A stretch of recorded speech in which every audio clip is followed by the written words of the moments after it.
jirtut miskinummaa tolaalte Wito kona dabrunos tuyo lubbuun na jiraatte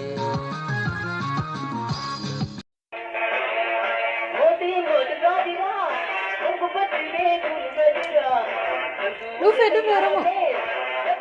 Seenaa subscribe share godha.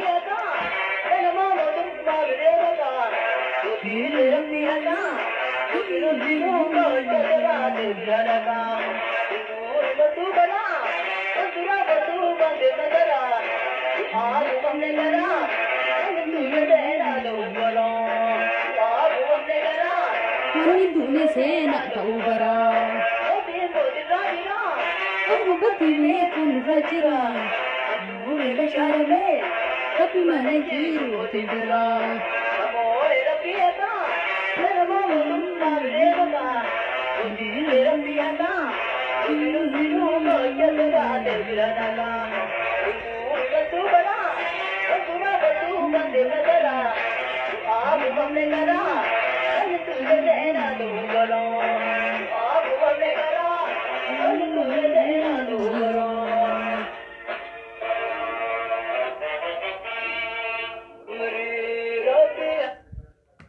Isin gahaa feeramtanii jirtanii isin hore ingami inga assalaamu alaykum warahmatullahi wabarakatuh kabajamtoota ilmaan Oromoo warri addunyaa kana gubbaa jirtan akkam jirtu nagaa ashama harka fuune warri amantii muslimaan ta'inis Oromoon jechuudha nagaa qabdanii baga jiraatanii dhiifama guddaa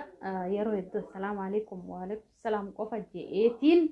dhiisaa ture dhiifama guddaa narraa tahaa nuti Oromoon takka waan ta'eef jecha amantii garagaraa qabaannullee Oromummaa keenya walitti qabna waan ta'eef dhiifama guddaa narraa ta'an isin jaa arrarraa ka'ee sirreeffadheetiin jira salaamtaa amantii kiyyaatiin booda jechuudha Oromoo saba biraa keessa jirtanillee waaqeffataa kiristaanaa hunduma keessanii waan Oromoo ta'an I love you wallah hunda keessanuu hedduun isin jaaladha isin arra waan fiidiyoo dhufe isinitti himu waan ajaa'ibaa takka fidee dhufe yaani sirba isin affeere ka Umar Suleyma kana waan hedduu jaaladhuuf jechuun weellistoota duraanii keessa akka lakkoofsa takkaatti ka jaaladhu hedduu isaa maaliif wanni inni jiru hundi waan das nama jiru jechuun wallaahi abbaan kiyya jechuudha muuziqaa isaa kana takkatti yoo gaafatte sitti ka isaa ka Adam Harum linkitti beekan jechuudha wallaahi laazim baay'ee jaalatadillee osoo gana TV'n jiraachuu isaati yoon beekina gisee ijoollee ture abbaan kiyya reediyoo qaba ture reediyoo isaa saniin nuuban saniin dhageeffanna kaasettii isaanii kana nuun bite achumarraa jaalachuu eegalee amma kun gisee yuutuubii keessa seennee yaani yuutuubii qabaanee ka fedhetti waan feene sarchi goonetiin ilaaluu dandeenyu kan hedduu gammade walla yeroo boqonnaa kiyyaas ta'e yeroo hundaa'u jechuudha isaa fi akkuma isin jedhu Umar Suleymanee fi Adam Harum baay'ee abbaan kiyya waan jaalatuuf jecha abbaa kiyya birallee jiraadhu baadhu irraa fagaadde waan jiruuf yeroo isa kan dhageeffadhe abbaa kiyya yaadadha. Alhamdulillah lubbuun jiranii garuu adda fagaannee jirra jireenyumaatu adda nama fageessa rabbi isaan illee umrii naa dheeressu nagaa waliin nu deebisee nama waliin gammadu naa godhu daa'ii naa godha arraga siiree siifin dhufe yaada ajaa'iba maali hoonaan jettan yaani waanuma jiru biyya teenya keessatti jechuudha. Warri hundinuu bakka dhufnee beekna amma warri biyya namaa keessa jirru jireenya walqixxooytuu bareedduu jiraachuu jira jechuudha hundi keenyaa. Bismillah viidiyoon akkam taate sirriitaa jirti amma sirri taate innaa jireenya babbareedduu walqixxooytuu jiraachuu jira jechuudha garuu bakka kalee baanee beekuu qabna. Maal keessaa akka dhufne hundi keetu waan keessaa dhufte hin dhoysita malee if beeyta. Gaaf biyya irraa baatu akkamitti akka baate yeroo biyya jirtu akkam akka taa turte biyya namaa tana deemuuf jecha waa meeqa akka taateen beeyta. Yookaan kabirri biyya alaatiin ittiin deemtu kanaa dhabde liqeeffattee fa'aa deemtee jira. Yookaan mootuyyuu warri kee waan qabu si gurgureessi oofee fa'aa jira gaafa biyya alaa deeme akkana godhadhee akkas godhadhee yaa salaam karoora ajaa'ibaa duruu kaatanii numuluunu kaanee xayyaara yookaan makiinaa waan matee yookaan waan matee biyya baaneemi bishaan biyya arabaa dhunnaan daganne dagan kun asi feesbuuka jalqabaa janajjana dhalaanis dhiirrisi bakka baay'isan yaadatu ba waan godhu biyyaa dhufe san illee yaadatu gaafa deeme abbaa kiyya akkanaan sii godhe ummaatti akkana godhe mana itti ijaaradhe abbaa kiyya akkana godhe maalii godhe abbaa kiyya waan atarra hin qabne kana namaan si qixxeesse ummaatti waan ati qabde yaa karoora yeroo achi geenyu garuu yaada na wajju jechuudha. Alhamdulillah garuu haga takkaan fagaanne likkuma jira hedduun fagaanne bishaan biyya arabaa tun hedduun an sobne alhamdulillah galanni isaa ga'u isinis isiniin gorsa warri kaayyoo biyyaa baataniif dagattan if yaadadha qaatallee yeroo hedduu viidiyoo jedhuu deebitanii olaaltan isinitti himu tura ammallee laala if yaadadha akki sirrii miti akka keessa jirtan kun sirrii miti guyyaa takka haati warrummaan biyya alaa jirtan kun hundi haa galaa gisee isin jaan akkam taata waan biyya baataniif san karooran baafanne hin goone yoo galtan akkam taata beekadu 150 yoo ta'uu danda'a sanii olis ta'uu danda'a hundaan hin jenne walakka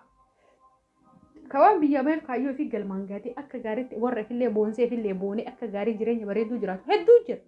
warraanis ta'e kadiira garuu tokko ta'if dagatee jira ka jireenyi biyya arabaa tun sobdee jira gisee makiinaa namaa keessa teettu makiinaa warra arabaa wajji teettee bashannantu makiinaa keessatti hin fakkaate makiinaa arabaa keessa teettee isaan bar maallaqa guddaa akkatti itti baasanii bitatan bar ijoollee isaanii asii babbareechisanii jaartiin isaa fi jaarsaaf jaartiin wal bira ta'anii ati shaqaalaadha ijoollee wajjin duuba teettee makiinaa isaanii keessa akkatti bashannantee yookaatu mana nyaataa gurguddaas fidanii achi keessa teettee nyaattee isaa wajjin waan feeta ajajattee nyaattee maallaqni isaaniitti kaafeeti miti. Asiin gisee fooqii kanarraa gadi baatee ala kana lallaatu fooqii babbareedan kun ijatti si babbareedee keessitti fakkaate manni warra arabaa algaan babbareedan isaan irra si raffisan keesseete waan meeshaa mana keessa jiru biraandii gurguddaa biyya alaarraa dhufu kana keesseete hin shawwadamin. Ijoollee teenyaa hin shawwadamina wallaahi hin shawwadamina jireenyi biyya arabaatu teenyaa miti ergisa malee tanamaati wallaahi ta isaaniiti malee makiinaa keessa teenyusu. Nyaanni bareedaan ati nyaattu algaan ati irra raftu tiiviin gurguddaan ati ilaaltu sun kasaaniiti keetii miti ta'e yaadi tamaatii keetii yaadi ta biyya teetti boruu eessa gala bar Itoophiyaan amma akkati sheexaanni itti seenee diigamuu jijjiirtu tun bar ganaa bar jawar bahee mootummaa tahee ati immoo yoo ta'uu baatte yoo kadhalaa taatellee bar ganaa pirezidaantii taata galteen beektu tanan dagatte ka dhiirallee itti aanaa taata bar. Finfinnee fa'aa bulchuu dandeetta galtee way ati tana yaa jiree maagisee hundi nafxanyaan biyyi teenya bultu beekamaadha kun hin bulchitu jechuudha nafxanyaa firaa galchine waan ta'eef tana yaaduu qabdan ijoollee maal taatan eeka biyyi teenya bar ooma fedheewu taatu bar nuti amma biyya namaa jirra biyyi teenya galuun oolu jawar mootummaa ta'uu isaati hin dagatin insha Allah wa ta'ala oo rabbi fedhe si galte saniifu mootummaa pirezidaantii Oromiyaatiin taajee yaadi malee sammuu kakasa kadhiiras kadhalas Finfinnee bulcha jeeqa way tadhalallee itti gaafatamtuu dhimma dubartoota Finfinnee fa'a yookaafuu magaalaa aboo ijoollee na dhagee aboo akkas yaada sammuu keessatti innaa waan akkanaati rabbi nu haa gargaaru jabaadha kaayyoo biyyaa baaneef akka hin daganne waan irraa dhufne hundi keenyaan beeyna ijoollee baadiyyaati takka yoo warra magaalaa sanuu baadiyyaarraa warri isaanii magaalaa galanii akkasii jiraata malee irra caalan ijoollee baadiyyaati jechuudha ijoollee baadiyyaa mumkin warri ittiin wallaahi maatiin keenya yoo tanarra ka kophee hin dirannee jira uffata gaariin uffanne kaa jira la ati biyya alaa jirta bar yaa miciyyo warri ijoollee dhiiraa asitti shawwadamtanii ijoollee dhiiratiin maallaqa keessa nyaatamaa jirtanillee of eeggadha wallaahi laazim ijoollee dhiiraa warri maallaqa dhalaa fuutanii irra akka malee olii gad fuffunaantanii akkana goggootaniitiin abboota shamarran teenya handaarratti hambifattallee rabbi sodaadha wallaahi hayitti namaa uummata akkasiin gootu maallaqni isii waan akkasiin gootu isii miidhamtee waa meeqa goote maallaqa fiddee sitti kennitaati immoo maallaqa isii isaan akka feeteen gootu uffata feete uffattee akka feete taate yaaboo haraam isiin obboleettii teeti atis obboleettii qabda jeetii yaada obboleettii dhabdu haadha qabda laal haadharraa malee namni dhalatu hin jiru ummaatee silaa namni akkas godhe hin jaalatta obboleettii tee silaa mucaa wayii fuudhee maallaqa irraa nyaate hin jaalatta hin jaalattu ilmoo tee'u insha Allah rabbi siin gee gaafa ilmoo argatteetiin ilmoo tee guddattee bakka san geenne hin loltu abbaa gaafa taate intalati yakame kana miidhamu cumkan ajjeesuu qaba itti yaadda ati illee nama san atis muciyyoon takkas gootu obboleettii teetila wanna ati beeku qabdu obboleettii tante rabbi sodaadha warri dhiiraas warri shamarraniis shawwadamina miidiyaa kana gubbaa warri dhagaru ebaluun akkati maallaqa ganaan irraa nyaatee akkati gurbaan akkana birrii gana akkana godhe wallaahi wanni dhageenyu irraa caalan kana birrii gana akkana na godhe keessaa'u warri nyaatamaa jiru isiniimu shamarran biyya alaa teettanii dhiira biyya alaatti maallaqa ergita akkami jettanii ona gaafattan si janaa achirraa dawwalee si fuudha siinjaa jaartiin qabu jaa fedhu maaliin qabu si jaati dhuguma seeta waan qabdu itti ergita gobaziin tija warrattuun himtuu feete bar maatiin keetuun beeku bar yookaatu mucaan kun bar siin fuune yookaan ikaasin ni dhanne bar eega jaalalumaan itti ergitee barati gobazii tiyyawu beeytuudha barati waanuma jaalatteef qofa fuutee maallaqatti cawu itti gootetti kannate sambooda inni shamarran tanasi happy birthday maal jedhamasi happy birthday dha happy birthday kabajaaf yoo fedhe asiin fedhu mootu iyyuu jaalallee tiyyasiin jaaladha jaan uccuu ajaa'ibaa bitaa waa meeqa godhama achitti isa biratti yoo keeti akkuma ati mana madaamii keessa duwidan caccabxee maalii jettee isa malee si malee kiyyeettee akka jibdu kana seeta inni achiisi taa'ee si eega seete wallahi wabillahi silaasii jaalatee lubbuu sii dhabaatiif hagati teettu galee agati galtu taa'ee sin eegu jechuu kiyyeessin fuudhu osoo hin tahin fireendis taatu qaba fireendis sun immoo maallaqa malee ittiin dhiyaattu tana quba qabaadhu dhiira maallaqa hin qabne ittiin haajamtu maallaqni sun immoo inni dalageen finne keeti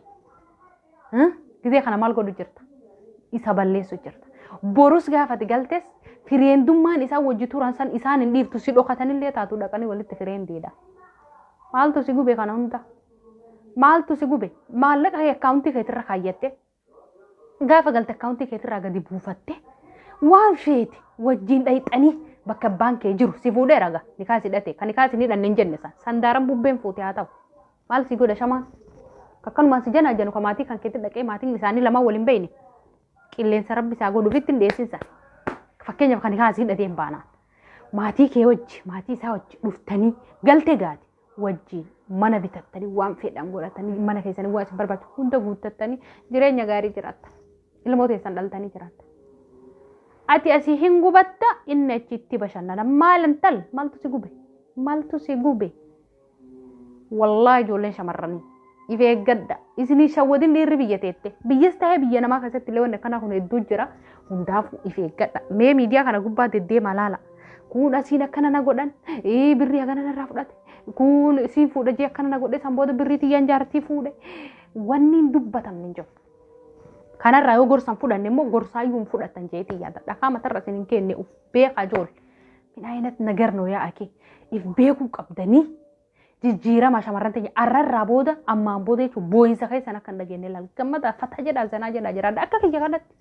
hin kennu dhiira takkatti birrii wallahi wabillaa hin kennu abbaa fedhetti jaalalli maallaqaan dhufaama abbaan si jaalate maallaqa sin gaafatu aslan wallahi wabilla osoo ati kan niteefuu sirraan fudhatu hatta yoo hatta waan jaalatte bittee kan niteef taa'ina hin beeku mumkin hin fudhatu sirraan nama si jaalatu maaliif jireenya boruutu si barbaada waan ta'eef jireenya boruu karoora boruuti si baasa malee maallaqa kan keessirraa xab godhee san booda ta'eefiiti tabiraa jalallitu okay beekuu qabdan shamarran seetoch samtaachuu aleshi wallaan dhageettanii jirta argaa keessa. Akkasii siin ja'a ijoollee Oromoo hundi keessanuu Musliima Kiristaana hin jenne waaqeffataa hin jenne hundi keessanii akkuma amantii keessaniitiin jabaadha waan kanarratti yaadu qabdan akka dhiirri isinitti hin taphanne akka maallaqa keessan biyya namaatti gattanii umriin kee fakkeenyaaf yoo obboleettii tiyyamee siin gaafadha gaaf biyyaa baatu yoo xiqqaatee ati waggaa 15 olii biyyaa baata bara 16 18 20 30 garuu kaga'ee biyyaa bahe Allahu a'lam hin beekan hin jiru inna fakkeenyaaf 15 nuu beeyme hayi yoo feete 16 18 hayyee 20 waa ta'e waggaa 20 biyyaa bahe hayyee 20 irraa guyyaa waggaa 5 yookaan 4 biyya alaa ta'e waggaa meeqati 24 yookaan 25 waggaa 4-5 kana keessa waa godhatte moo waan godhanne meef gaafadhu waa godhattee jirta galuuf karoora qabattee waan barbaaddu hunda qopheeffattee jirta okay maashaallah bareeda 24-25 tti yoo galtee heerumte maashaallah aadi dalagachaa turte waan ta'eef umrii kee lafatti hin balleessine waan ta'eef jireenya kan kee kaboruu kanarra achi jiru gaaf kufte irratti kufuuf dalagatte waan ta'eef saniif heerumuu dhabdee rakkoon qabu. Rabbi bultii gaarii siif haa kennu. Diidamii wayitti qaboos numa jira. Diidamii shanfaatti biyyaa baate asiin jennu. Gaafa biyyaa baatu. Waggaa 25 biyyaa baate. Waggaa 5 biyyaa alaa jirta. 30 waa godhattee yookiin jaafaa jirta. Yoo feete ati waggaa 8ffaa nama jiru jira. Waggaa 30 meeqa jirta yaabitti? Waggaa 33 yookaan 2. Yeroo kana ati ilmoo dhaluu dhaabuuf yoo xiqqaatee waggaa 40 haga waggaa 45tti dhalan dhaabta. Kun beekama akka saayinsiittis akka wantooti beekamaadha. Quduraa rabbiitiin warra rabbiin kenneef sun hin jira ga'in akka beekamaatti akka walii galatti. Waggaa meeqa siyaaf yaa bareedduuti yaa waggaa 7 siyaaf. Sanirraa waggaa 40 wayiyyuu rabbi gasii godhu taate ilmoo oga sanillee argachuu dandeettu okkee waggaa 10 waliin qabdu.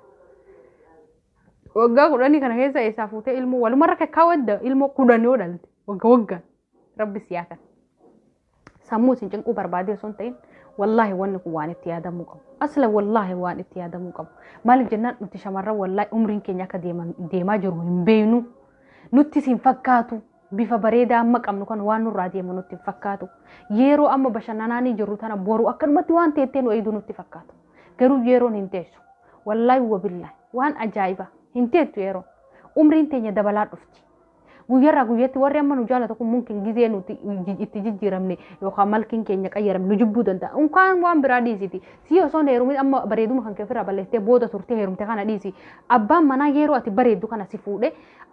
yeruma ati ilmaan isaa dhaltee ilmaan isaa wajjin cinqabtee waa meeqa taatee malkii kan kee kana jijjiiratti abbaa manaa nama jibbuu jira. Wallaahi laazim. Si bareeddu duraan fuudhe san dagateeti eega wal fuudhaniitiin isiin suurran isii sababa ilmaan isaa guddisuu waa meeqa ta'uuf irraa jijjiirame kana jechuu dagateeti akka innummaan akkas godhee ilmaanummaan isaa akkas goote jireenyuma isaa wajjin akkas godhee ganaa gara galeetiin dhalaa biraa kalaaluu jira. Wallaahi dhalaa babbareedduu xixiqqoota akka gaafa isii fuudhee sanfaa warri dhiirallee itti yaada. Wallaahi laazim. Inna kana irra caala dhiira caala shamarran wanni itti mufadhu yeroo keessanitti fayyadama nama isin jaalatetti heeruma garuu katti heerumta siin jaaladhaa afaanii osoo hin tahin haala namni itti nama jaalatu ittiin adda baafatan hedduu jira. Hedduu baay'ee wallah haala saniin waan adda addaa irratti dhiyeessa waa hundaanuu laalatiin nama isinii ta'u immoo irra guddoo rabbiin nama laala rabbiin nuuf maraafuu nu haalaalu. Rabbi nama khairii isiniif haalaalu itti yaada yeroo keessanitti fayyadama yeroo keessanitti hin taphatina isin qofa osoo hin ta'in ifillee gorsa mataa kiyyaafillee fudhachuuf fadha ifumaa dubbadhee ifumaa ofiif gorsuun fadha maal jennaan akkasuma ati waan ifiin goone takka namaa yoo ta'e hin bareeddu inshaallah akkasii sinin jaa rabbiin waa gargaaruun hundaa'u jabaadhaa obboleeyyantii yaa rabbi nu haa gargaaru wallaahi yaaddeenaa ijoollee shamarranii hedduun biyya namaa tana keessa jirtu sammuun isii hir'attee wallaahi cinqamtee waa meeqa biyya fi yaaddii haadhaaf abbaa yaaddii obboleeyya yaaddii kun ka ilmoo biyyaa qabu jira kun ka abbaa manaa biyya dhiisee biyya namaa kana jiru jira waa meeqan jira wallaahi rabbiin sammuu tana fayyaa nutti haa kennu yaa namni gizee biyya alaa nu jiraannee akkatti babbareennee suuraa babbareedaa kaanee profaayila kaanee warra keenyaa erginee jiru waan jireenya gaarii jiru nutti itti fakkaata alhamdulillah garuu jireenya gaarii hin jirra nyaannan dhuyna garuu yaadan jiru qabnu wallaahi nama guyyarraa osoo hin boonne dhoollee jiru wallaahi angara kiyya jechuudha waa'ee maatii keenyaa gizee laalu akka yaa rabbii kiyya yoomuma galeetiin maatii kiyya wajjin akka duraanitti jiradha jee hedduu yaada osoo hin boonne guyyarraan oolu jechuudha kana daraniittu jirammoo kana daran anamma wagguma xiqqoodha alhamdulillah eega biyyaa bahe garuu warri na caalaa jiru waggaa meeqa waggaa 5 6 7 sanii ol haga 10 faa kamaatii isaanii argee jira wallaahi laazim inna baay'ee waan garaa nama nyaatu rabbiin hunda keenyayyuu hunda keessanuyyuu biyya teenya bilisoomsee bilisummaadhaan jaalalaan kabajaan jawaar keenyallee man hidhaatii nu baasee baqqalaafaa hidhamtoota siyaasaa keenya hundi isaaniitu man hidhaarraa nu baasee mootummaa isaan godhe Jawar Muhammad mootummaa godhe baqqalaa itti aanaa godhe Hamza itti aanaa sanii godhe kaan immootuyyuu Arafaat fa rabbiin pirezidaantii godhe kaan immootuyyuu bulchiinsa magaalaa Finfinnee godhe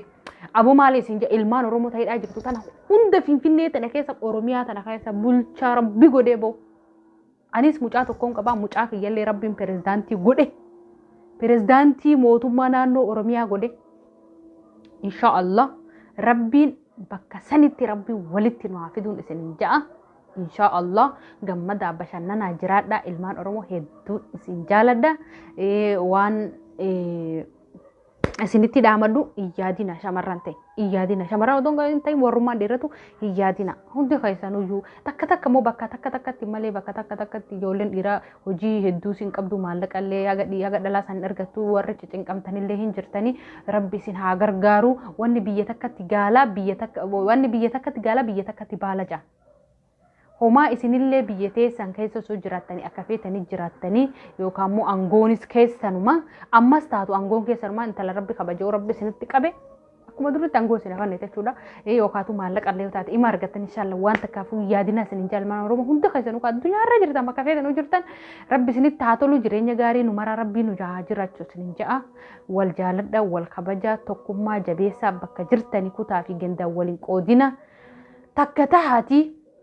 Amantaa fi kutaan adda waliin qoodina. Amantaa feeta yoo jiraatan wal jaalala wajji jiraadha. Amantaan taabbaati. Akka shari'aa keenyatti immoo islaamatitti illee amantaa namaa yoo kabajje amantaa keetti illee kabajamaa ta'e amantaa namaa tuquu rasuulli kennallee nu dhorka. Sallallahu alaihi wasallam. Mungkin amantii biraa keessallee amantii namaa hin tuqina wanni jedhu hin jira jeetii yaada beekus baadhu gin akkas ta'a jeetii yaada. Inna jabaadhaa obboleeyyan nuti hunduu keessaa warri biyya alaa keessa jirru wanni wal jibbinuuf takka hin jirtu. Maal jennaan hundi siddatanyaadha biyya namaa jirra. Maaliif wal jibbiname biyya teenya gannee kun hiyyummaa biyyaa baase kaan mootummaa ari'ee biyyaa baase hundi sababa mataa isaa qabda obboleettiiti yaa obboleessa kiyya maan wal nyaatta yoo wal jaalattanii qabaata wajji nyaattanii dhabdan beela wajjiin bultanii akkasii yoo wajji jiraattan rabbillee rakkina teessan isin fura jeetii yaada garuu immoo yoo isin asii wal nyaattan yoo asii kaanii hin ta'u kaasa wal jaalachuutu isin barbaachisaa wal jaalachuutu nu barbaachisa hunda kaasnan yoo jechuudha. Inshallah rabbi akkasitti nu haa gammachiisu isinin jaa jiruu gammachuu keessa waliin nu haa fidu hundi keessanuyyuu gammada sammuu teessan tana gammachiisa yoo sammuun tuni ufumaa sobee shayxaanni waan nu keessa jiruuf jecha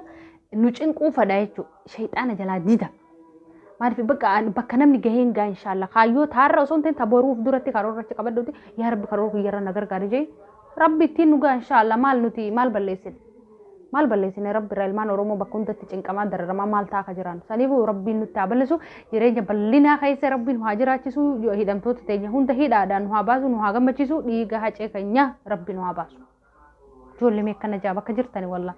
dhiiga hacaaluu hundeessaa rabbi haa baasu inshallah abbaan hacaaluu ajjeese as bahee anaatu ajjeese ilmaan oromoo dhiifama naa godha jee haa dubbatu tanuma du'aa godha. Eega gaafa jawaarii dhame Hacaaluun du'erraa jawaarii dhame warroonni jawaaroo jedhaman hundi hidhamanii jechuudha balaan gaafa Hacaaluun du'erraa gadi buute ilaarraa akkasuma jirti jechuudha isaan Hacaaluu ajjeesaniiti ilmaan oromoo ajjeesuu hidhuu fedha yoo duraatu argataniiran karoora isaan rabbi galmaan hin geenyeef mootummaa zaalimaa rabbi nurraa haa kaasu du'aayii godhadhaa inshallah guyyaa tokko buna dhaabeet. Akkasitti du'aayii isin goosisaa ilmaan oromoo bakkuma jirtanitti warri YouTube kana laalu jirtan subscribe ta'eetu san tuqa like share godha YouTube kana naa guddisa yoo diddan immoo lammatan dhufu in dhufu viidiyoo ma kanaan iyyuu nageetti.